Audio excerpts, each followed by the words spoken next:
দেখো, সকল স্টুডেন্টদেরকে বলে রাখি, railway, RRB, NTPC, HS pass 12 পাসে কিন্তু ফর্ম ফিল আপ শুরু হচ্ছে, এখানে দিয়ে দিয়েছে। ঠিক আছে, পুরো ওয়েবসাইট, রেলওয়ে বোর্ডের যে ওয়েবসাইট, ঠিক আছে, অফিসিয়াল ওয়েবসাইটে কিন্তু দিয়ে দিয়েছে। আজ এখানে দেখো 12:17 AM কিন্তু এটা প্রকাশ হয়েছে, 20 সেপ্টেম্বর। ঠিক আছে, নন টেকনিক্যাল পপুলারদের জন্য ক্যাটাগরি। ঠিক আছে, দেখো এখানে কি বলা হয়েছে তোমরা একটু লক্ষ্য করো। Ministry of railway recruitment board, RRB, NTPC. ঠিক আছে, 12 পাস ইন্টার লেভেলের এক্সাম কিন্তু এটি। ঠিক আছে, আচ্ছা ইম্পর্টেন্ট কয়েকটা ডেট এখানে তুলে ধরেছে দেখো।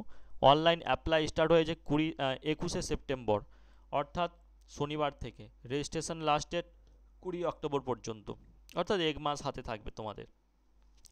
ফি payment last date 20 October, payment last date. Date for fee payment after closing date হচ্ছে, মানে পেমেন্টের ক্লোজ ডেট হচ্ছে 20 আর 22 অক্টোবর। এডিট মডিফাই এবং সিবিটি এক্সাম অ্যাডমিট কার্ড সমস্ত কিন্তু ডেট আসবে।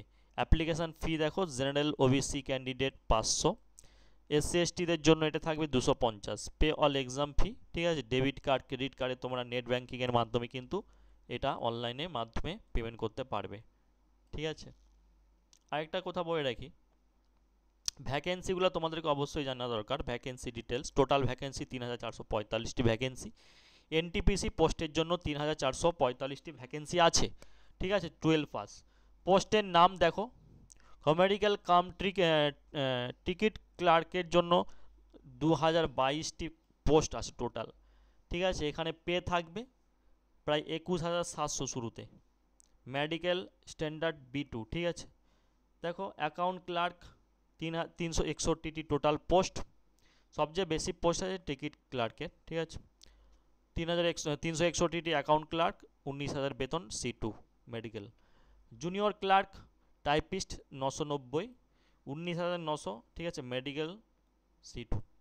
আচ্ছা, ট্রেন ক্লার্ক 72টা ভ্যাকেন্সি আছে, 19,900 বেতন প্রথমেই, A3 মেডিকেল স্ট্যান্ডার্ড। ঠিক আছে, আচ্ছা গ্র্যান্ড টোটাল এখানে ভ্যাকেন্সি 3,445। এখানে একটা দেখো এলিজিবিলিটি, দেখো 12 পাস, যে কোনো বোর্ড থেকে 12 পাস হতে হবে তোমাকে। 50% মার্ক নাম্বার নিয়ে কিন্তু 12 পাস হতে হবে। SC ST candidate first only, অবশ্যই পাস করতে হবে এসসি এসটিদের জন্য। এগ লিমিট, এগ 2025 থেকে 18 থেকে 30 বছরের মধ্যে, 18 থেকে 30 বছরের মধ্যে যারা, তারাই কিন্তু অ্যাপ্লাই করতে পারবে ফর এগ। ঠিক আছে, অফিসিয়াল নোটিফিকেশানে সেটা তোমরা বুঝতে পারবে।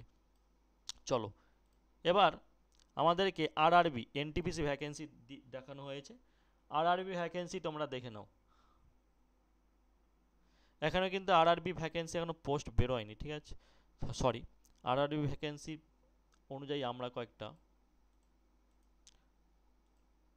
আরআরবি আহমেদাবাদ, আরআরবি আজমির, ব্যাঙ্গালোর, ভোপাল, এগুলো কিন্তু এখনও আসে না। ঠিক আছে, সমস্ত ভ্যাকেন্সি আছে কলকাতা। ঠিক আছে, তোমরা যেখানে তোমাদের সুবিধা হবে সেই মতো তোমরা আরআরবি, মানে যেখানে তোমাদের সুবিধা হবে সেই মতো তোমরা ফর্মটা ফিল আপ করবে। ঠিক আছে, বুঝতে পেরেছো? চলো, এখানে এবার দেখো অনলাইন এক্সাম প্যাটার্ন কী হবে। অনলাইন এক্সাম হবে, স্টেজ 1-এ থাকবে exam duration minute, general awareness, mathematics, general intelligence, reasoning থাকবে। টোটাল নাম্বার কোশ্চেন থাকবে 100 নাম্বার। অর্থাৎ অনলাইনে এক্সাম প্যাটার্ন থাকবে, এটা অনলাইন এক্সাম হবে। স্টেজ 1-এ থাকবে কি 40 নাম্বার জেনারেল আওয়ারনেসে, এবং ম্যাথামেটিক্সের 30 নাম্বার, এবং রিজনিংয়ের 30 number, total 100 number. Online exam pattern এবার স্টেজ 2-এ চলে আসবে। স্টেজ 2-এ তোমরা দেখো এক্সাম ডিউরেশন মিনিমাম 90 মিনিট। ঠিক আছে, এখানেও 90 মিনিট, এখানেও 90 মিনিট। জেনারেল আওয়ারনেসে 50 নাম্বার থাকবে, ম্যাথামেটিক্সে 35, রিজনিংয়ে 35, টোটাল নাম্বার থাকবে 120 নাম্বার। ক্লিয়ার, বুঝতে পেরেছো? ঠিক আছে, আচ্ছা আমাদের ব্যাচ কোর্স কিন্তু চলছে, তোমরা যদি ব্যাচ কোর্স নিতে চাও অবশ্যই আমাকে হোয়াটসঅ্যাপ করো। ঠিক আছে, চলো important note, there will be negative marking and 1 থেকে 3 মার্ক। অবশ্যই এটা নেগেটিভ মার্কিং এক্সাম হয়, যেভাবে হয় সরকারি এক্সামগুলো। মোড অফ সিলেকশন প্রসেসিং, কীভাবে সিলেকশন করা হবে দেখো। Selection on basis of online exam stage 1 আর 2, এগুলোই তোমরা স্কিল টেস্ট করা হবে, ডিভি মেডিকেল টেস্ট করা হবে। এভাবে তোমাদেরকে প্রথমে স্টেজ 1 তারপর 2 দুটো পরীক্ষা দিতে হবে তোমাদের। তারপর তোমাদেরকে টেস্ট করা হবে, অ্যাপিটিউড টেস্ট করা হবে, স্কিল টেস্ট করা হবে, ডিভি, তারপর মেডিকেল, এভাবে তোমাদের নেওয়া হবে। তারপর process for the free refund RRB NTPC CEN, ঠিক আছে। ইম্পর্টেন্ট ইন্ট্রোডাকশান দেখো এখানে দেওয়া আছে, এগুলো তোমরা অবশ্যই দেখবেন। আচ্ছা, তারপরে যেটা দেওয়া আছে তোমরা অবশ্যই, আচ্ছা এই ছিল আজকের খবর, ঠিক আছে, খবর চাকরি পরীক্ষার বিজ্ঞপ্তি নিয়ে। তোমরা অবশ্যই এই ধরনের চাকরি পরীক্ষার বিজ্ঞপ্তি এবং আমাদের প্রিপারেশান, বিভিন্ন চাকরি পরীক্ষার প্রিপারেশান নেওয়ার জন্য অবশ্যই চ্যানেলটি সাবস্ক্রাইব করে রাখো, ভিডিওটি লাইক করে রাখো। All the best, take care, ভালো থাকবেন, সুস্থ থাকবেন।